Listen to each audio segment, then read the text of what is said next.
देवी सर्वभूतेषु विष्णुमायेति शुद्धिता नमस्तस्यै नमस्तस्यै नमस्तस्यै नमो नमः।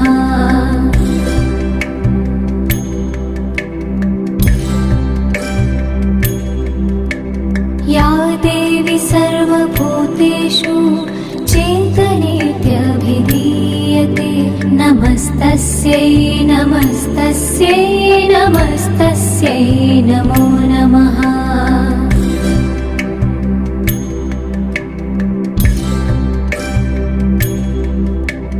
या देवी सर्वभूतेषु बुद्धिरूपेण संस्थिता नमस्तस्यै नमस्तस्यै नमस्तस्यै नमो नमः।